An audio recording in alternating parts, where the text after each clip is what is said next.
कानून व्यवस्था की स्थिति के बारे में थोड़ी सी जानकारी मैंने आपको दी। राजधानी में है कितने चाकूबाजी हो रही है, गोली चल रही है, इसके बारे में आप सबको पता है। जहाँ अपराध हुआ उसी बात है। देखिए, घटनाएं घटती है और घटनाएं घटती है तो उसमें न्याय होना चाहिए। यहाँ जांच एफआईआर ही नहीं होता और सीधा फैसला सुना देते हैं। फैसला सुनाने का काम आजकल भारतीय जनता पार्टी सरकार में ये आम चलन हो गया है कि न्यायपालिका के काम को खुद करने लगे।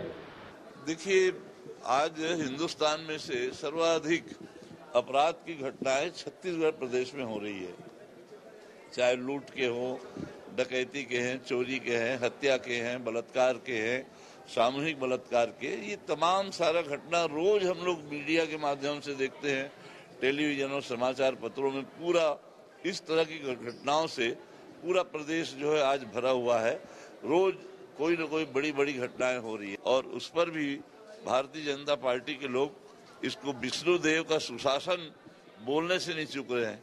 ये विष्णुदेव का सुशासन नहीं है, ये तो कंस का कुशासन चारों तरफ आज छत्तीसगढ़ में व्याप्त हो गया है। देखो, कांग्रेस को अपना समय याद करना चाहिए कि उनके समय पर किस प्रकार से रायपुर शहर चाकूपुर बन गया था, किस प्रकार से आदिवासी बच्चियों के साथ में अनाचार हो रहा था, किस प्रकार से कांग्रेस के नेता पुलिस के अधिकारियों के साथ में मारपीट कर रहे थे, जमीनों पे कब्जा कर रहे थे। तो मुझे लगता है कि छत्तीसगढ़ के 24 साल के इतिहास में जितनी बुरी स्थिति कांग्रेस के राज में हुई है उतनी खराब स्थिति कभी नहीं रही है। और आज तो लोग अपना जीवन बहुत शांतिपूर्ण तरीके से जी रहे हैं। अब सबको लग रहा है कि हमने जो गलत काम किया है उसकी सजा भुगतने के लिए हमको तैयार रहना चाहिए।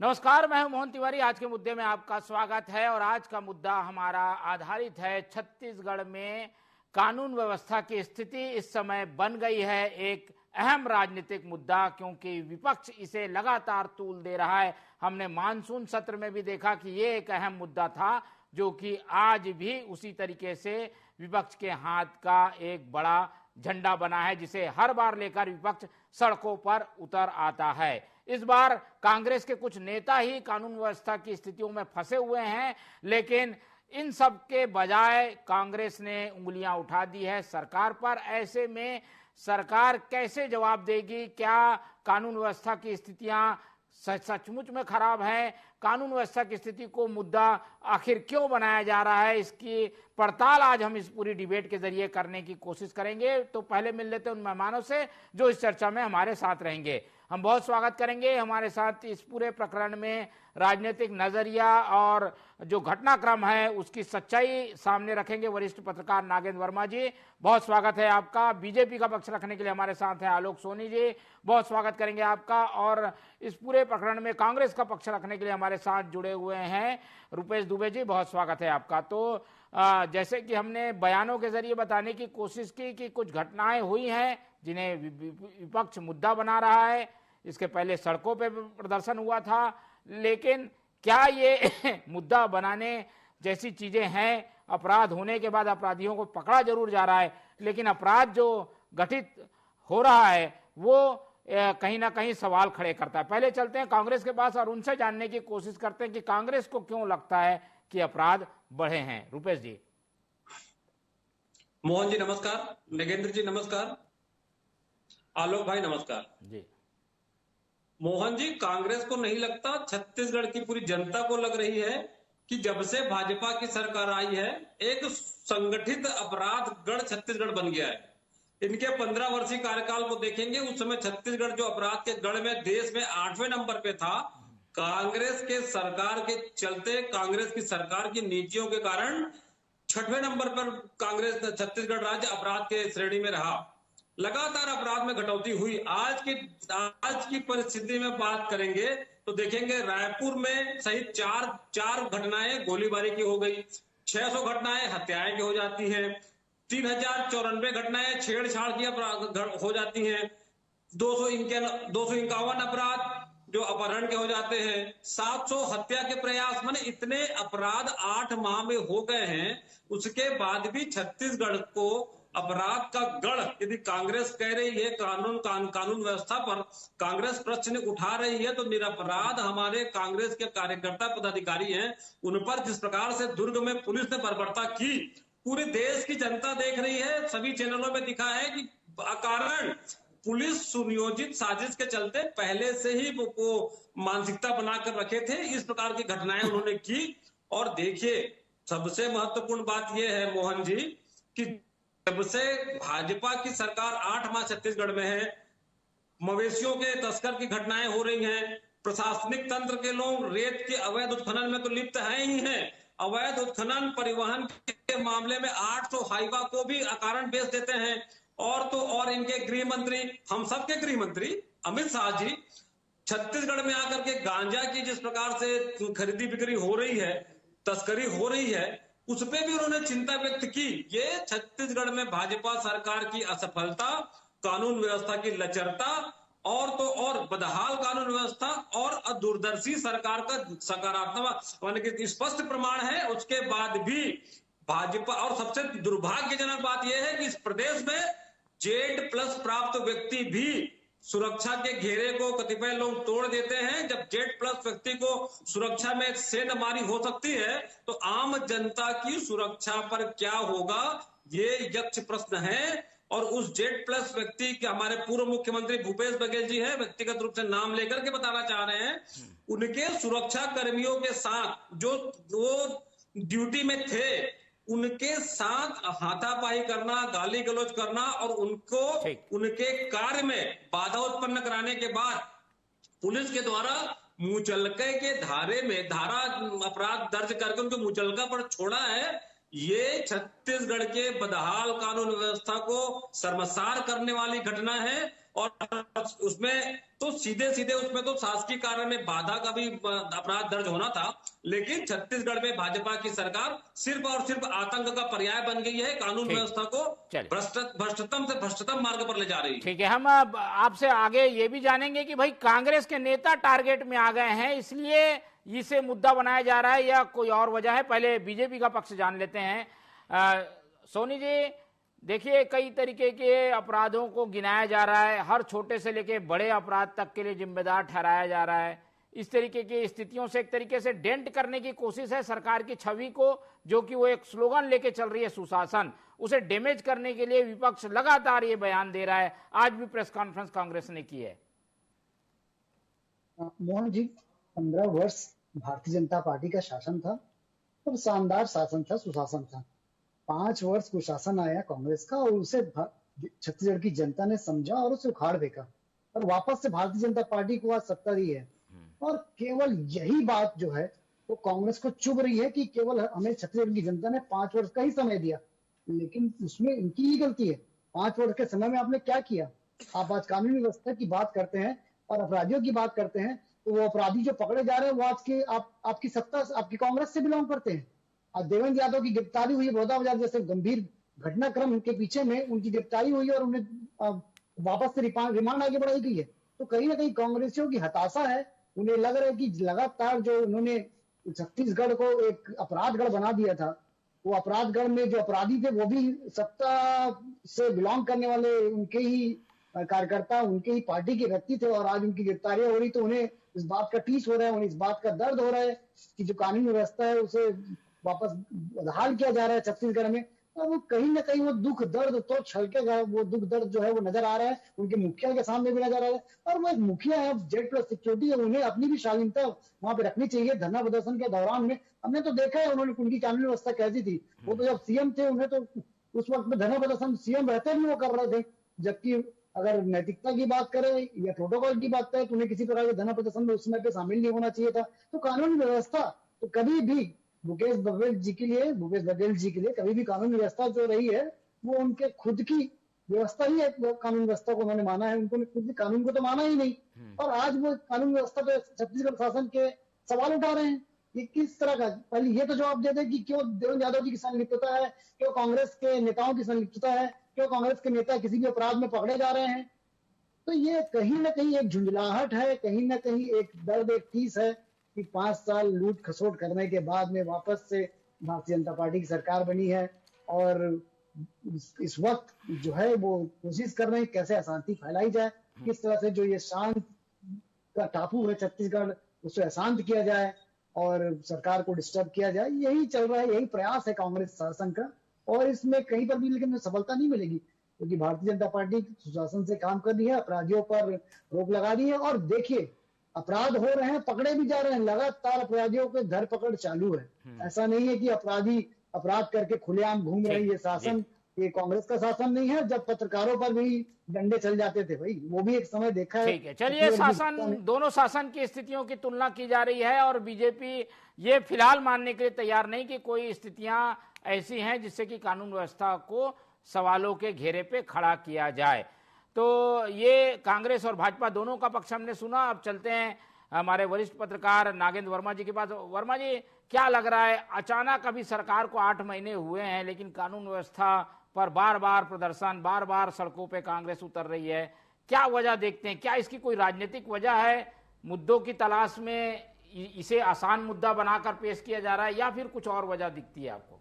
बिल्कुल मोहन जी, प्रदेश में कांग्रेस जो है एक दमदार प्रतिपक्ष की भूमिका में है, लेकिन बावजूद इसके वो जन रुचि के मुद्दों को तलाश नहीं पा रही है। ऐसे बहुत सारे मुद्दे हो सकते थे जिसमें वो सत्ता को घेर सकती थी, बहुत सारी नाकामियों को वो हाईलाइट कर सकती थी और जनता से जुड़े मुद्दों को उठा सकती थी। लेकिन हम देखते चले जा रहे हैं कि परिस्थितियां जो है वो ऐसे बदलती चली जा रही हैं। और जैसा आपने थोड़ी देर पहले कहा कि हालिया कुछ घटनाएं जो हुई उसमें काफ़ी संलिप्तता कांग्रेस के कार्यकर्ताओं की पाई गई प्रथम दृष्टया। शायद इसके चलते कानून व्यवस्था को ही मूल मुद्दा बना लिया गया है। तो कहीं ना कहीं ये चीज़ें जो है वो थोड़ा सा विसंगति बना रही हैं और इस पे जो चीज़ें हैं नेपथ्य में चली जा रही हैं और कानून व्यवस्था जो है वो ऐसा मुद्दा बनता चला जा रहा है कि ऐसा लग रहा है कि छत्तीसगढ़ में लॉ एंड ऑर्डर बिल्कुल रह ही नहीं गया है। इसके पीछे कोई राजनीतिक वजह देखते हैं क्या? बिल्कुल, ये एक तरीके से ये पूर्वाग्रह जैसा लगने लग गया है अब धीरे धीरे, क्योंकि ऐसी चीजें नहीं होती। कुछ समय पहले कांग्रेस की सरकार थी, वही अधिकारी थे, वही सब कुछ था, तो ऐसी क्या तुलना, ऐसा क्या हो गया अचानक सहसा? और जबकि बार बार कहा जा रहा है कि आम जनता परेशान है, पर ऐसी घटनाओं में ऐसा कोई रिएक्शन आम जनता की तरफ से तो अभी तक नजर ही नहीं आ रहा है, कोई प्रतिक्रियाएं दिख ही नहीं रही हैं।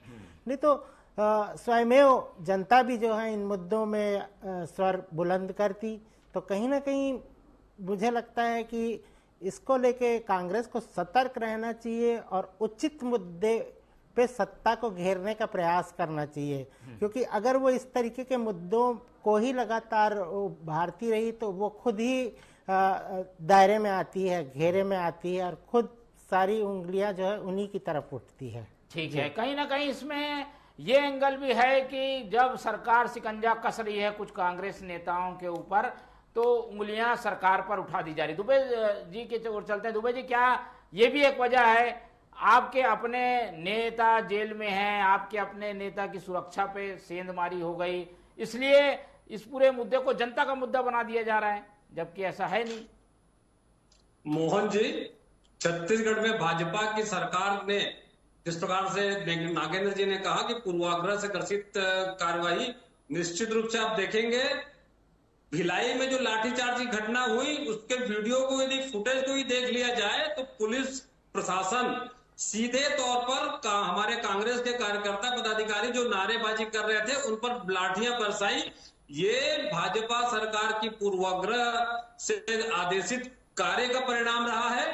पुलिस प्रशासन पर छत्तीसगढ़ की जनता भरोसा करती, हम सब भरोसा करते हैं और पुलिस को हम सब सम्मान की दृष्टि से रखते हैं। लेकिन भाजपा के लोग, भाजपा की सरकार भी इनके वर्दियों पर भी दाग लगाने से नहीं चूक रहे हैं। मैंने जिस प्रकार से कहा कि माननीय पूर्व मुख्यमंत्री भूपेश बघेल जी जब अपने पार्टीगत कार्यक्रम में जा रहे थे तो जिस प्रकार से आलोक भाई बोल रहे थे कि उनको नियम कानून पालन करना चाहिए। सबसे दुर्भाग्यजनक बात यह है कि जेड प्लस व्यक्ति के सुरक्षा में सेंधमारी होती है और उसके बाद पुलिस प्रशासन मुचलका के धारा लगाती है। मैं शासकीय कर्मचारी जो सुरक्षा कर्मी हैं उनसे साफ गाली गलौज होती है, माने उनके शासकीय कार्य में बाधा है। और देखिए, देवेंद्र यादव जी की गिरफ्तारी के संबंध में पूरे देश और प्रदेश की जनता जान रही है।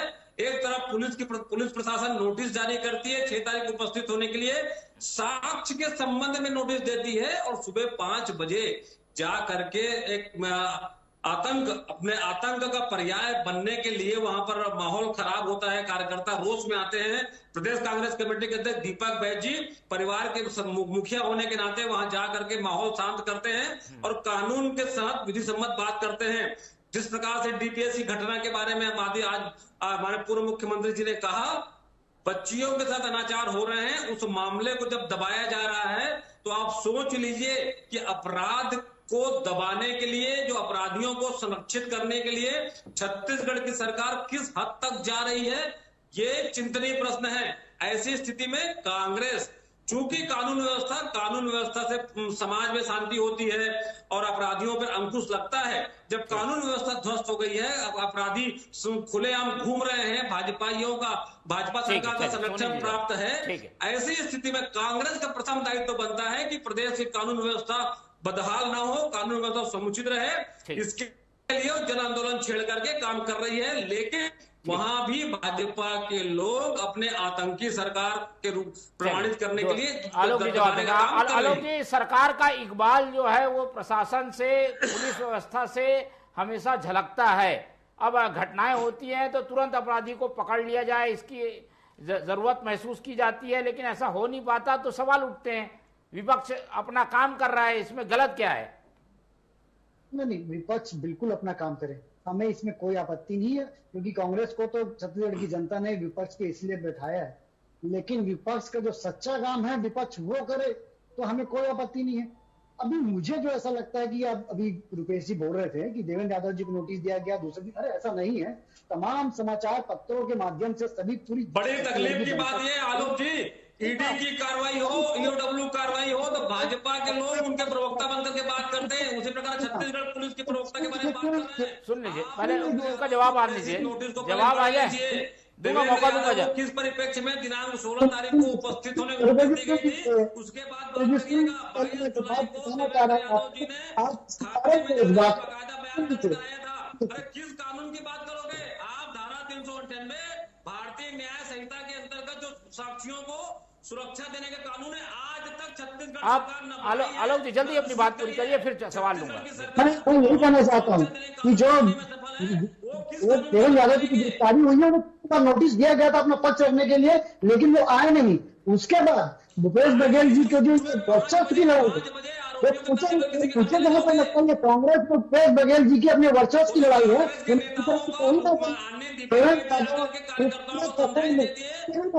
लेकिन कांग्रेस कोशिश करते हैं, भूपेश बघेल से आगे ले जाने की कोशिश कर रहे हैं। इसलिए भूपेश बघेल जी जो है ये तमाम तरह के हथकंडे अपना रहे हैं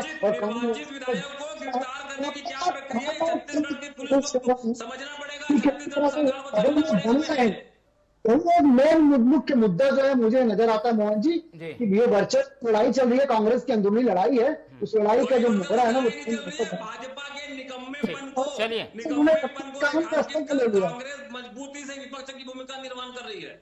ठीक है, चलिए ये सारी चीजें होती रहती हैं। पक्ष विपक्ष तो आरोप लगाते हैं, लेकिन कानून व्यवस्था एक ऐसा सॉफ्ट टारगेट बन गया है जो कि हर बार गाहे बगाहे हमें देखने को मिलता है। ये वर्मा जी, इस तरीके की स्थितियों में क्या लगता है कि ये मुद्दे कुछ दिन के लिए एक पानी के बुलबुले की तरह उठते हैं फिर शांत हो जाते हैं, या फिर ये लंबा इसको खींचने की कांग्रेस तैयारी कर रही है?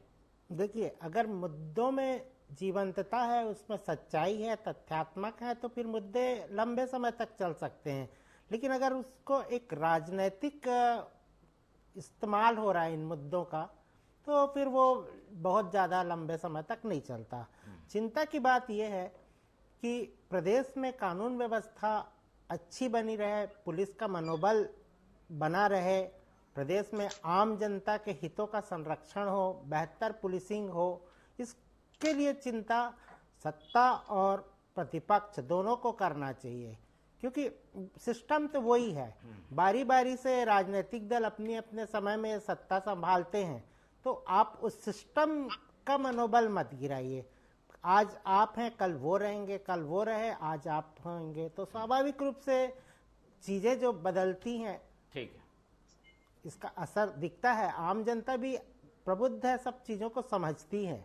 ठीक है। दुबे जी, आप लोग भी सरकार में रहे हैं और आप लोगों के समय भी अपराध होता था, क्या पूरे सिस्टम को एक तरीके से कटघरे में खड़ा कर लेना उचित है? क्या हर व्यक्ति जो कानून व्यवस्था से जुड़ा हुआ है वो अपने स्तर पे काम करता है? कुछ चीजें हो सकता है कि इसमें अनदेखी रह जाती होंगी, लेकिन सब पूरे सिस्टम को दोषी ठहराना क्या सही है क्या? मोहन जी, सिस्टम को दोषी नहीं ठहराया जा रहा है, लेकिन सिस्टम की जो कार्य प्रणाली है, जो सार्वजनिक रूप से दृश्यांकित हो रही है, दिख रहा है। जिस प्रकार से मैं फिर से बार बार उसी बात को कहना चाहूंगा, जिस प्रकार से 4 साल के बच्चे के साथ अनाचार हुआ और मामला दबा दिया गया, और पुलिस ने जिस प्रकार से भिलाई टीम में कांग्रेस के कार्यकर्ता पदाधिकारियों पर लाठीचार्ज किया, वो दोनों चीजें पूरी तरह से क्रिस्टल क्लियर है। उसके बाद भी पुलिसिया कार्रवाई, मैं फिर से कहूंगा, पुलिस की कार्यप्रणाली पर प्रश्न नहीं है, लेकिन भाजपा के सत्ता के दबाव में जिस प्रकार की कार्रवाइयां हो रही है, जिससे पुलिस की वर्दी दागदार हो रही है, पुलिस की कार्यप्रणाली पर चिन्ह लग रही है, ये वही भारतीय जनता पार्टी की सरकार है जो भारतीय न्याय नई जो कानून 1 जुलाई से लागू हुई है, उसमें धारा 398 के अंतर्गत साक्षियों को सुरक्षा देने के लिए जो प्रावधान है उसको अधिसूचित करना है, लेकिन आज तक ना तो इन्होंने अधिसूचित किया है। इससे साबित होता है कि भाजपा की सरकार को न तो साक्षियों की चिंता है, न आम जनता की चिंता है। ये पूर्वाग्रह से ग्रसित होकर के कांग्रेस के जो जाबाज नेता हैं, जनहित के मुद्दों को जो उठाते हैं, उनको दबाने का एक कुत्सित प्रयास। क्या ये ध्यान भटकाने की कोशिश तो नहीं है? आप लोगों के बड़े नेता लगातार निशाने में आ गए हैं, तो ध्यान भटकाने के लिए चीजें तो नहीं हो रही हैं, ये मुद्दे उठाने के? हमारे बड़े नेताओं पर भाजपा के लोग सुनियोजित साजिश के तहत यदि अपराध दर्ज कर रहे हैं, कार्रवाई कर रहे हैं, तो फिर सत्य परेशान हो सकता है, पराजित नहीं हो सकता। छत्तीसगढ़ की जनता देखेगी कि भाजपा के जो पूर्वाग्रह से ग्रसित है, साजिशपूर्ण कार्रवाई है, बहुत जल्द नेस्तनाबूद होगा, क्योंकि भारतीय न्याय व्यवस्था पर सबको विश्वास है, और भारतीय न्याय व्यवस्था साक्ष्य पर आधारित होती है, इसका साक्ष्य का पूर्णतः अभाव है। ठीक है सोनी जी, ये स्थितियां बनी रहेंगी और एक दबाव लगातार विपक्ष का रहेगा, क्योंकि विपक्ष इस बार ज्यादा सशक्त भी है, उनकी संख्या भी ज्यादा है और कांग्रेस का हौसला भी इस बार ज्यादा है पिछली बार से। ऐसे में आप लोग चीजों को ठीक करने पर ज्यादा जोर देंगे या विपक्ष से भिड़ने में आप लोग मशगूल रहेंगे? नहीं, बिल्कुल नहीं मोहन जी, हम विपक्ष से तो जिस तरह से भिड़ते हैं वैसे तो भिड़ेंगे, क्योंकि हम सत्ता में हैं, सभी बातों का जवाब भी देंगे। लेकिन देखिए, किसी प्रकार के विरोध प्रदर्शन, धरना प्रदर्शन की अनुमति संविधान आपको देता है, लेकिन वो उसका एक दायरा होता है। अगर यदि आप उस दायरे को क्रॉस करेंगे, चाहे वो कांग्रेस के पार्टी का कार्यकर्ता हो या आम आदमी हो, तो उस दायरे को जैसे ही आप क्रॉस करेंगे तो प्रशासन और प्रशासन अपना काम करेगा, और वही काम शासन प्रशासन ने किया है, और आगे भी जो कानून व्यवस्था है उसको बनाए रखने के लिए शासन प्रशासन उसी तरह से काम करता है। ठीक है, हल की ओर चलते हैं हम। ये आरोप प्रत्यारोप तो चलते रहेंगे, सोनी जी जो कह रहे हैं वो भी अपनी जगह सही है, लेकिन इसका हल क्या है? आपराधिक घटनाएं लगातार, क्योंकि दायरा बढ़ रहा है, शहर बढ़ रहे हैं, गांव बढ़ रहे हैं, शहरीकरण हो रहा है, इससे अपराध भी बढ़ रहा है। वर्मा जी, लास्ट कमेंट, कैसे रोका कैसे जाए, कैसे पुलिसिंग को बेहतर किया जाए कि अपराध ही ना हो?